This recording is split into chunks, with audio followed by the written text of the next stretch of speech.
नमस्कार, स्वागत है आप सबका। तो अभी हम यहाँ पर हैं कैची धाम में और हमने पूजनीय बाबा नीम करोली जी के दर्शन कर लिए हैं और अब हम यहाँ से सीधा जा रहे हैं काकड़ी घाट।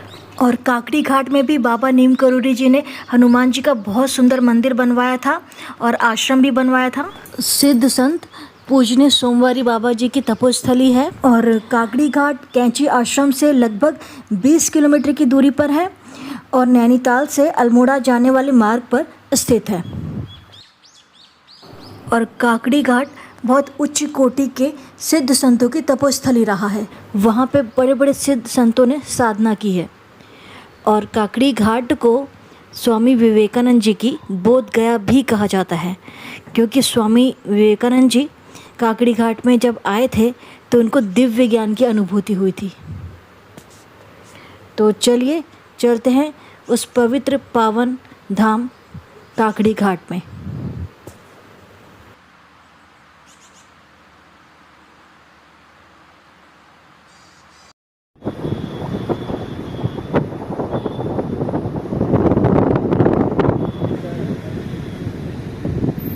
तो सुबह से हमने कुछ खाया भी नहीं था, चाय भी नहीं पी है, तो यहाँ पे हम रुके हैं, चाय पियेंगे और फिर चलेंगे आगे।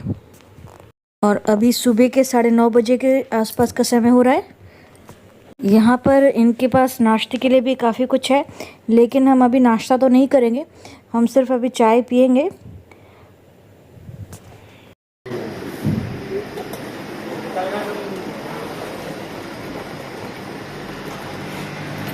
तो ये है अदरक वाली गर्मा गर्म स्पेशल चाय।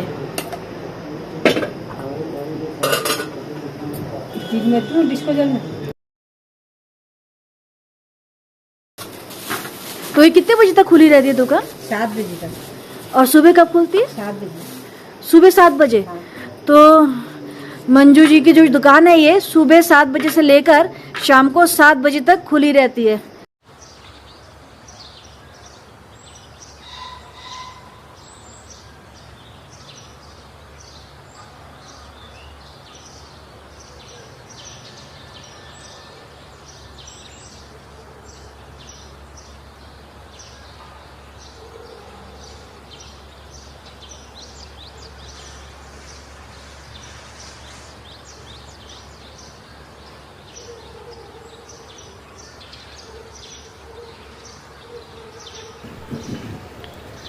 और यहाँ पे देखिए इनका फ़ैन भी है, इसको फ़ैन बोलते हैं। ज़्यादा करके मैं इसको पहाड़ी इलाकों में देखती हूँ कि यहाँ पर ही ज़्यादा मिलती है, तो इसको चाय के साथ खाई जाती है। गुजरात में इसको ऐसा छोटा मिलता है जिसको खारी बोलते हैं, लगभग करीब करीब उसी से मिलता जुलता टेस्ट होता है इसका। तो हमने चाय के साथ एक फ़ैन भी ले लिए, टेस्ट करके देखते हैं।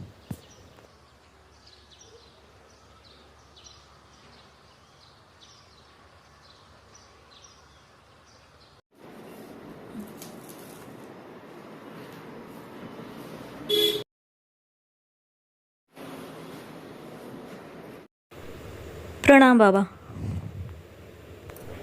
और यहाँ पे हमारी मुलाकात एक संत से हुई। बाबा जी आपका नाम, शुभ नाम? निर्मल राम। कहाँ रहते हैं आप? ये भूमिदेव का मंदिर है। अच्छा। थोड़ा हटती है जंगल में, थोड़ा जून का जंगल ज्यादा बोलते हैं। अच्छा। तो ठीक है। अच्छा, तो आप कितने सालों से रह रहे हैं यहाँ पर? मुझे 10 साल हो गए। यहीं के हैं या बाहर से आए? यहीं का हूँ। यहीं के हैं। जन्म नैनीताल में मेरा। जन्म नैनीताल में है। अच्छा, तो किसकी आराधना करते हैं? वो शंकर भगवान, शिव जी की। शिव जी। अच्छा, तो कुछ अनुभव बताना चाहेंगे बाबा आप? कुछ अनुभव बताना चाहेंगे? आपको कुछ अनुभव हुआ हो तो? बहुत सी हैं, वो एकदम जायज तो नहीं करते। नहीं, जी हाँ बिल्कुल, हम सहमत हैं आपसे, लेकिन कुछ ऐसा अनुभव जिसको आप शेयर कर सकते हो और जिसे बताने में आपको कोई परेशानी ना हो। नहीं परेशानी है सब। बहुत चीजें कहते हैं ना, इंसान ही में ही हाँ है भगवान। सत्युग द्वापर तो गया, वो ठीक है जी। अभी इंसानी में हवाई जहाज उड़ा है। हाँ इंसानी में है बल बुद्धि विद्या का ज्ञान, हाँ वो किसी भी तरह से सीख सकता है। ठीक बोले ना। ये 10 साल का वनवास जो भी है, बोले अभी दर्शन तो नहीं हुआ, उसका आदेश भी नहीं हुआ। बहुत सी चीज़ें, बहुत से तत्व होते हैं, जब तक उसका आदेश नहीं हो जाए तो अपने ही मुंह बंद रखना है, जी चुप बिल्कुल रहना बिल्कुल है। सही बात है। ठीक बोले ना। नहीं बहुत से हैं, है वो ब्रह्मा विष्णु महेश, हाँ और धरती उनकी है, ये उन्हें जागृत की है। हाँ ठीक बोले ना, है उसका रूप। मैं ये अच्छा। देखा हुआ है, साक्षात देखा हुआ है। साक्षात देखा है आप? हाँ, ठीक है। अगर सांप बाघ ऐसे घूम जाता है, अच्छा तो आपने एकदम देखा है सामने से? नहीं ऐसे बिल्कुल पैरों में अच्छा ऐसे घूम गया, बाघ ऐसे बिल्कुल। बहुत अद्भुत, ये सच में आश्चर्य की बात है। वो ऐसे घूम के चले गया, तो ये है तपस्या की शक्ति और तपश्चर्या का जो पावर है वो इसे कहते हैं। और ये है हमारा हिंदुस्तान, और धन्य है यहाँ के तपस्वी। धन्य बाबा जी। धन्य बाबा धन्यवाद। जी। शंकर महान की जय। जय। सब अच्छा हो भगवान, सब धन्यवाद बाबा। अब आशीर्वाद दे दीजिए। ठीक सभी को बोले। आशीर्वाद सब दीजिए। अच्छा हो, सब अच्छा हो। तो सभी को आशीर्वाद मिल रहा है बाबा जी का।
अब हम पहुंच गए हैं काकड़ी घाट। प्राकृतिक खूबसूरती से भरपूर ज्ञान और अध्यात्म की इस भूमि काकड़ी घाट को हमारा शत नमन है। और यहाँ पे पूजनीय सोमवारी बाबा की तपोस्थली है और बड़े बड़े उच्च कोटि के संतों की तपोस्थली है इस जगह पर। तो चलिए चलते हैं और दर्शन करते हैं।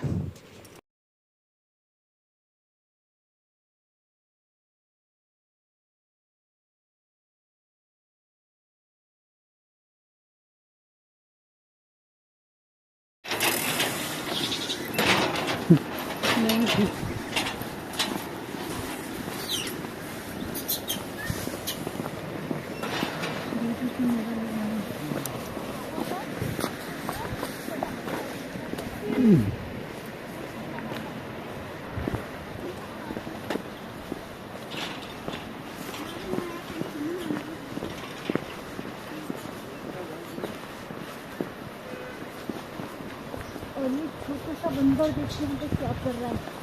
चलो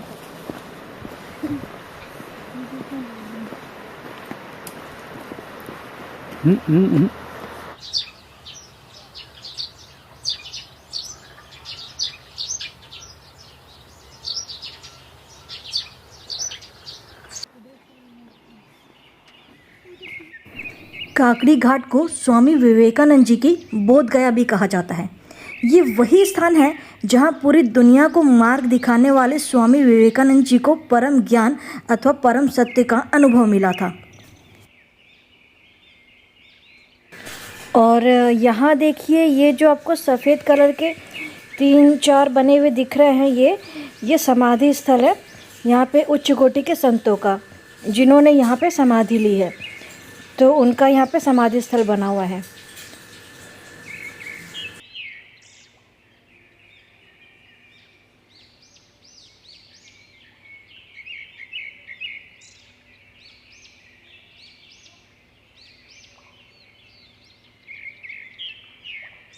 अच्छा, यहाँ पे 2 वृक्षों की एक खास बात यहाँ पे प्रचलित है कि यहाँ पे 2 ऐसे वृक्ष हैं बरगद के, जो कि माँ पार्वती जी का और शंकर जी का प्रतीक है। तो आपको जो ये वृक्ष दिख रहा है बरगद का, आप इसमें देखिए, इसमें लताएं नहीं दिख रही हैं आपको। तो इनको फीमेल वृक्ष बोलते हैं बरगद का, तो इनको बोलते हैं ये माता पार्वती का प्रतीक है। और अभी आपको मैं अंदर एक वृक्ष दिखाऊंगी जिसमें लताएं हैं, तो उनको कहते हैं कि वो शंकर जी के प्रतीक है। तो वो जो वृक्ष हैं बरगद का, उनको मेल बरगद का वृक्ष बोलते हैं।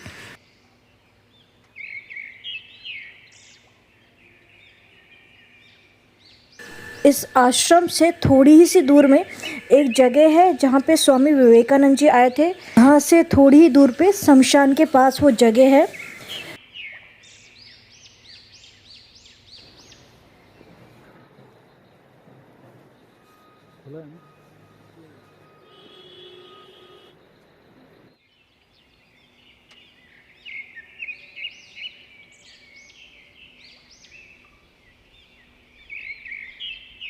इसमें कुछ लिखा है, ये आप ज़रूर पढ़ें, इसका ज़रूर आपको ख्याल रखना है।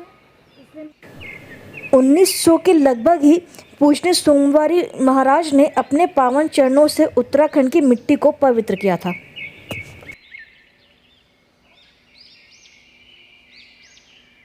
यहाँ पे एक बोर्ड में बहुत अच्छा मैसेज लिखा हुआ दिख रहा है, जो हम पढ़ के बताते हैं। कलिकाल में मंदिर ही बैकुंठ का द्वार है, भगवान दर्शन एवं स्मरण से ही कल्याण संभव है।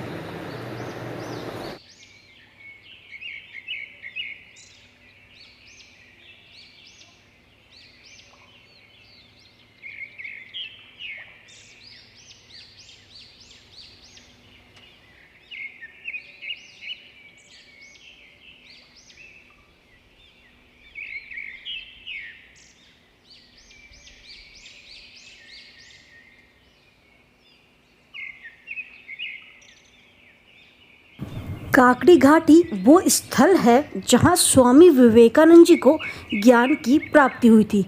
इस आश्रम से कुछ ही दूर पे यहाँ एक पीपल का वृक्ष था, जिसके नीचे बैठकर स्वामी विवेकानंद जी को ज्ञान की प्राप्ति हुई थी।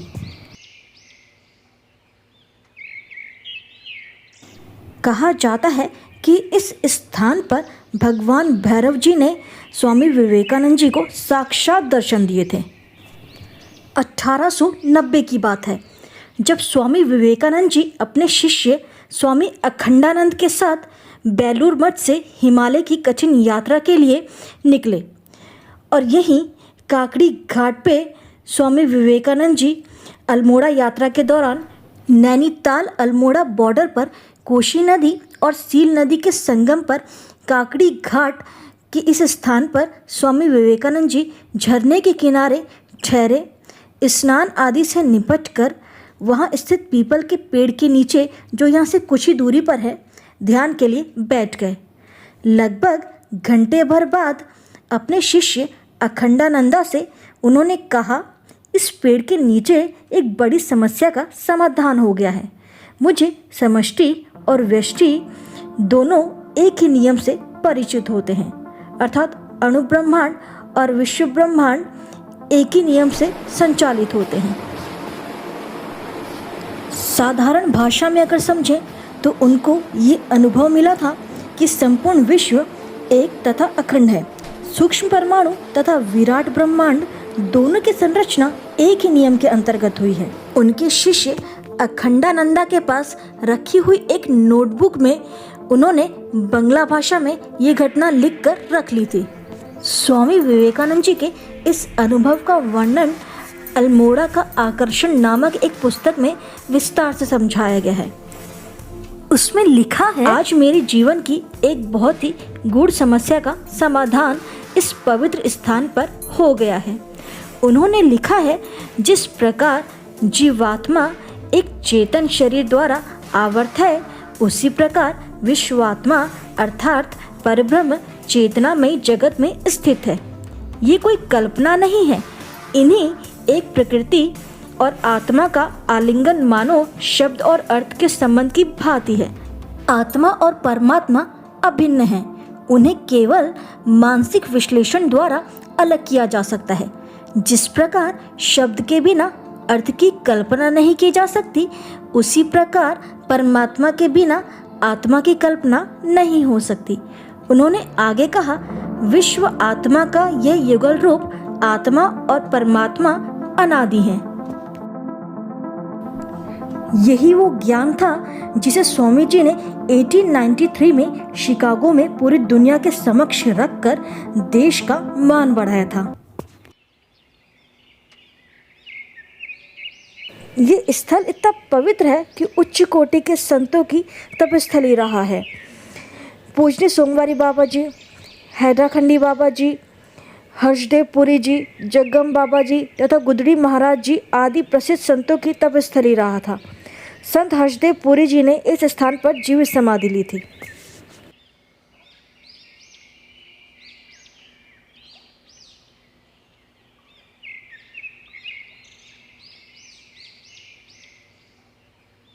और ये सामने आप जो मंदिर देख रहे हैं, ये बजरंगबली का मंदिर है।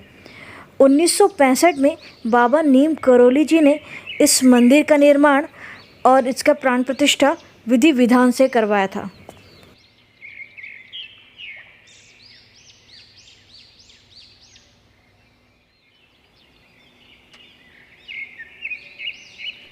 और यहाँ राइट हैंड साइड में बाबा बजरंगबली का मंदिर है जो बाबा नीम करोली जी ने बनवाया था, लेकिन वहाँ पे फोटोग्राफी मना है, इसलिए हमने रिकॉर्डिंग नहीं की।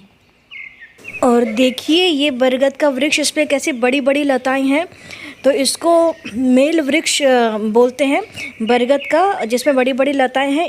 ये जो वृक्ष है बहुत ही प्राचीन है और इन्हें भगवान शिव का प्रतीक माना जाता है। और बाहर जो मैंने आपको दिखाया वो वृक्ष में लताएं नहीं थी, उनको माँ पार्वती का प्रतीक माना जाता है, उनको फीमेल वृक्ष बोलते हैं। इस स्थान में इतना सुकून है कि सच में संतों की जो तप की ऊर्जा है, जो दैविक ऊर्जा है, उसको आप अनुभव कर सकते हैं यहाँ पर।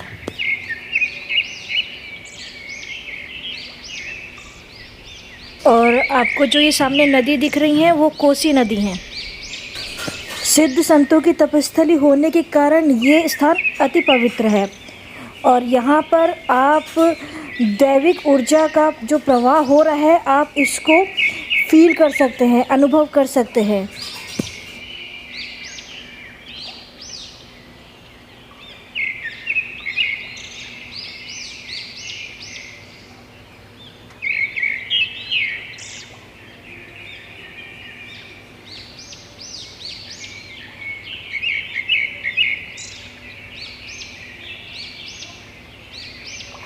अभी जिस स्थान पे हम खड़े हैं, ये स्थान सोमवारी बाबा की तपोस्थली है। और अभी हम आपको सोमवारी बाबा का जहाँ पे साधना वो करते थे वो गुफा भी दिखाएंगे। और सामने आपको ये जो नदी दिख रही है वो कोसी नदी है। तो इससे पहले कि हम आपको बाबा की गुफा दिखाएं, हम बाबा के बारे में आपको थोड़ा बताना चाहते हैं। सोमवारी बाबा एक बहुत ही महान संत थे। उनके जन्म के बारे में ठीक से तो पता नहीं है, लेकिन कहा जाता है कि अविभाजित भारत में उनका जन्म पिंडदादन खां में हुआ था, जो अभी पाकिस्तान में है। 1860 में उनका जन्म बताया जाता है। ऐसा उल्लेख मिलता है कि पूजनीय बाबा जी के जो पिताजी थे वो सेशन जज थे और बहुत अधिक संपन्न थे। संपन्नता होने के बाद भी बाल्यावस्था में ही बाबा सांसारिकता से विमुख हो गए और 12 वर्ष की अवस्था में ही उन्होंने गृह त्याग दिया। पूजनीय सोमवारी महाराज ने अपना साधना काल अधिकतर काकड़ी घाट पदमपुरी में बिताया, किंतु जीवन के अंतिम वर्षों में वे भीमताल धानाचूली मार्ग पर स्थित पदमपुरी में ही रहे थे। बाबा गर्मियों में काकड़ी घाट तथा शीतकाल में पदमपुरी में रहते थे।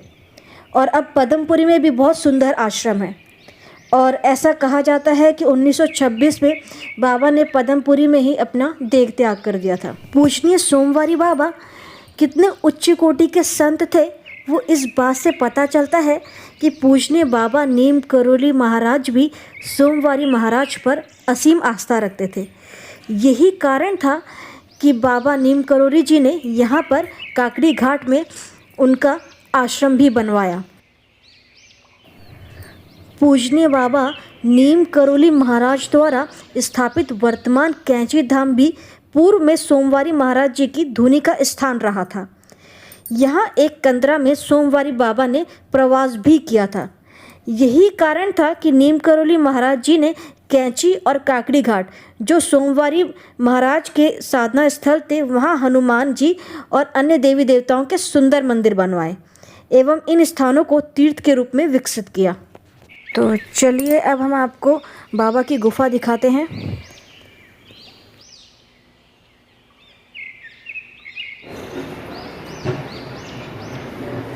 और ये वही स्थान है जहाँ पे बाबा बैठ के साधना किया करते थे। और ये वही वट वृक्ष है जिस वृक्ष के नीचे बाबा बैठ के साधना किया करते थे। ये वृक्ष अपने आप में कितना पावन और पवित्र है। इन वृक्ष ने बाबा के दर्शन करे हैं।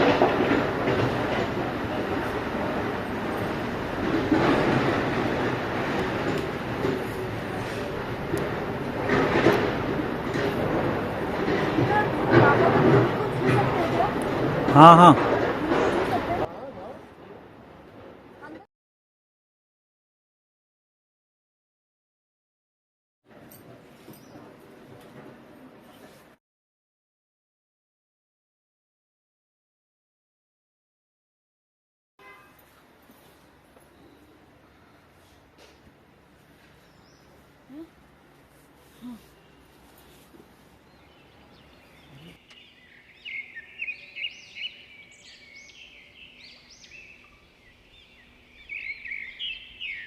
अच्छा, आपको अभी जो हम दिखा रहे हैं दृश्य, ये देखिए, यही वो कुटिया है जहाँ पे सोमवारी बाबा ने यहाँ पर तपस्या करी थी। इसी कुटिया में, इसी जगह बैठकर बाबा ने कितने वर्षों तक तपस्या करी थी। और ये यहाँ पे जो आपको ये दीवार देखिए, और ये बरगद का पेड़ का जो तना है वो यहाँ तक है। देखिए आप, इसकी जड़ें कहाँ तक फैली हुई, यहाँ तक बरगद के पेड़ की, पूजनीय बरगद के पेड़ की जड़ें आ रही हैं। और यही वो पूजनीय बरगद का पेड़ है और उसके नीचे ये कुटिया है। इस कुटिया के नीचे, इसी जगह, ठीक इसी स्थान पर बाबा सोमवारी पूजनीय बाबा श्री श्री श्री 1008 संत सोमवारी बाबा जी ने यहाँ पे तपस्या करी थी। और यहाँ पे जो उनकी तपस्या की ऊर्जा है उसको हम अभी अनुभव कर पा रहे हैं। हमको साक्षात उनके तप की ऊर्जा का अनुभव इस स्थान पर हो रहा है। और ये आप देख रहे हैं, यहाँ पे धुनी रमाते थे बाबा। तो ये भी वो जगह है जहाँ पर ये बाबा, जहाँ सोमवारी बाबा जी धुनी रमाते थे। तो ये सब वैसा ही रखा गया है। इसको मिट्टी से लीपा गया है जगह पे। जैसा तब था, आज भी ये जगह बिल्कुल वैसी ही है।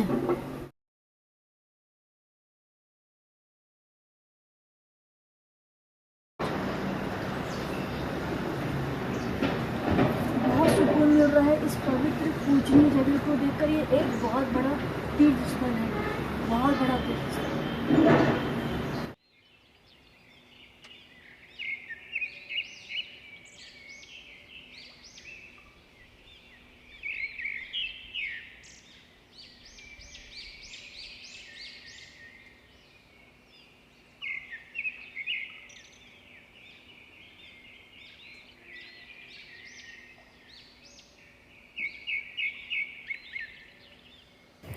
पूजनीय सोमवारी बाबा एक उच्च कोटि के संत थे।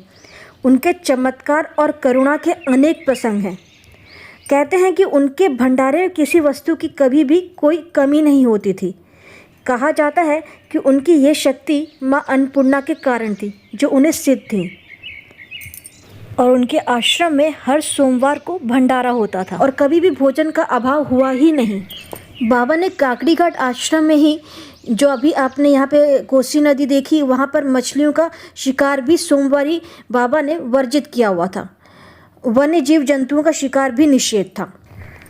बाबा एकदम सरल जीवन जीते थे। उनकी जो तस्वीर उपलब्ध है उससे आप अनुमान लगा सकते हैं कि बाबा कितना सरल जीवन जीते थे। वो सिर्फ एक लंगोट में रहते थे, लेकिन उनके आश्रम काकड़ी घाट जो भी आता था, उनके भोजन की व्यवस्था वो कर देते थे।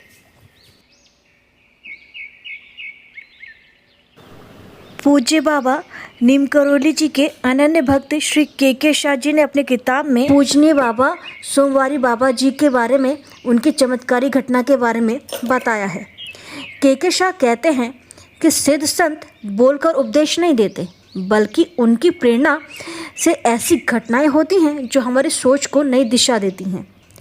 ऐसी एक घटना की चर्चा करते हुए उन्होंने बताया, ये 19वीं सदी की शुरुआत की बात है।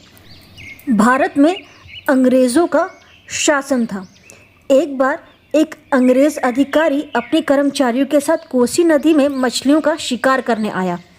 उसे पता चला कि नदी में विशाल मछलियां हैं।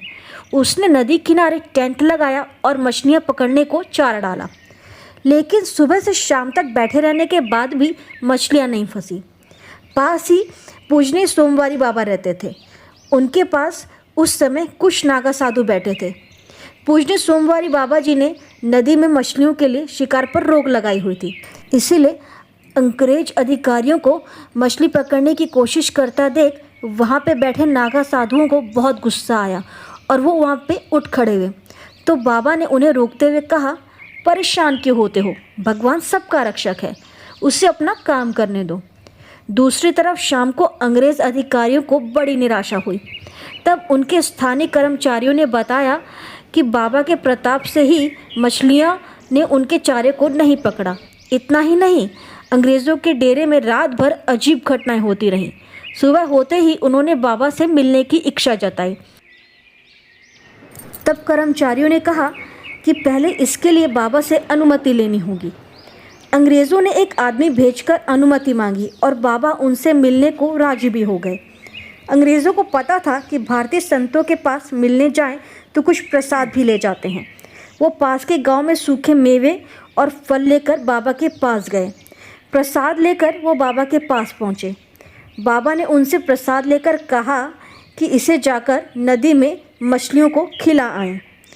अंग्रेज़ों ने ऐसा ही किया, लेकिन हैरान रह गए कि मछलियाँ वो प्रसाद सूंघती लेकिन उसे चखती तक नहीं और दूर चली जाती। इससे अंग्रेज़ निराश होकर बाबा के पास पहुँचे।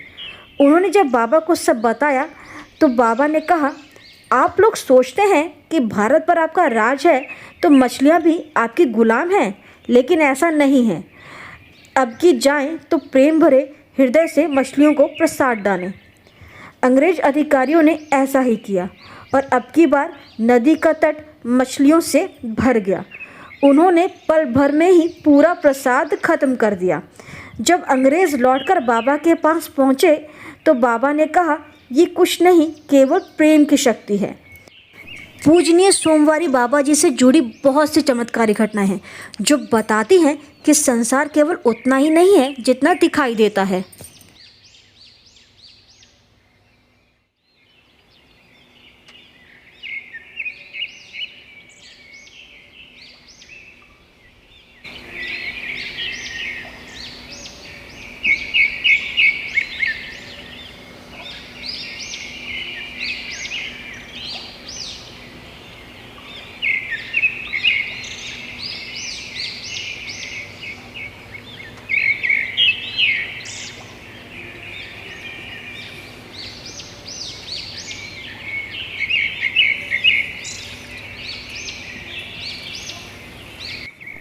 और आप ब्लॉग में बने रहिएगा हमारे साथ। अभी हम सीधा अल्मोड़ा जाएंगे और आगे यहाँ पे थोड़ी दूर पर ही कोसी नदी और कौशल नदी का संगम है, जहाँ पे महादेव का बहुत सुंदर मंदिर है और बजरंगबली का भी बहुत प्यारा मंदिर है।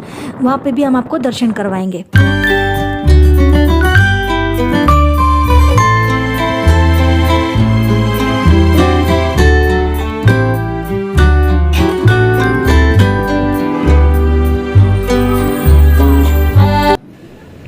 तो ये अब हम पहुंच गए हनुमानगढ़ी और यहाँ पर दर्शन करके कसार देवी टेम्पल जाएंगे। ये पत्ता का जूस खाना होता है। तो दर्शन करिए हनुमानगढ़ी के। पत्थर कुची हम लोग बोलते हैं, पत्थर कुची।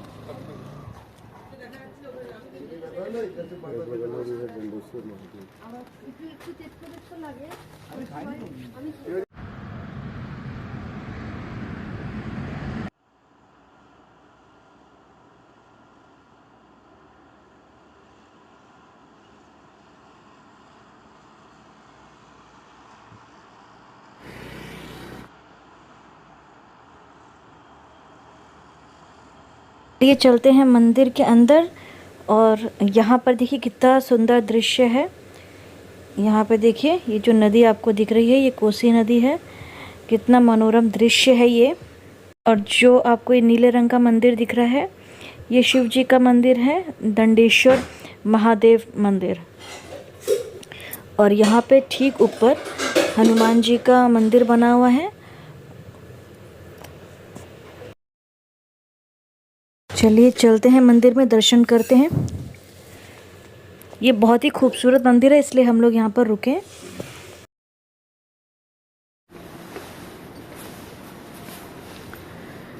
तो हम जा रहे हैं मंदिर की तरफ।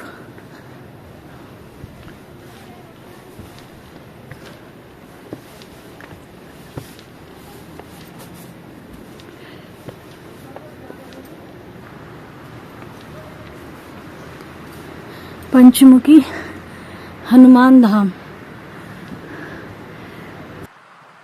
यहाँ पे हनुमान जी का पंचमुखी रूप में विग्रह विराजमान है। हम लोग को पहुँचने में थोड़ी सी देर हुई है तो अभी मंदिर के पट बंद हो गए हैं, लेकिन हम आपको बाहर से ही दर्शन करवा देते हैं।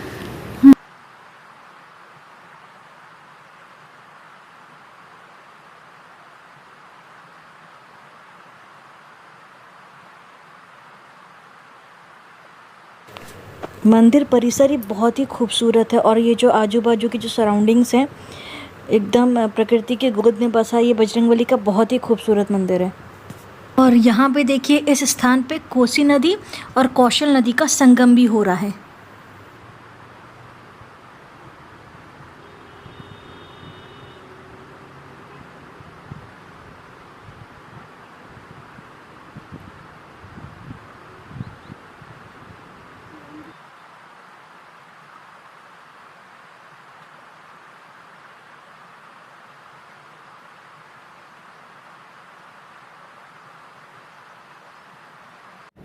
श्री राम जी।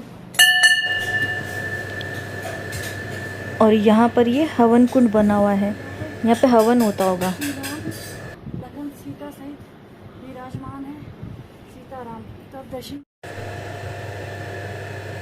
और यहाँ पर देखिए बहुत ही खूबसूरत विग्रह है सिया राम जी का और श्री लक्ष्मण जी का, बहुत ही प्यारा विग्रह है।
और ये मंदिर कोसी नदी और कौशल नदी के संगम पर बना हुआ है।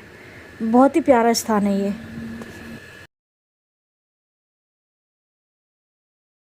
तो अभी हम लोग हैं अल्मोड़ा मार्ग में और अभी हम लोग जा रहे हैं कसार देवी माता टेम्पल। तो मिलते हैं आपसे नेक्स्ट व्लॉग में। धन्यवाद।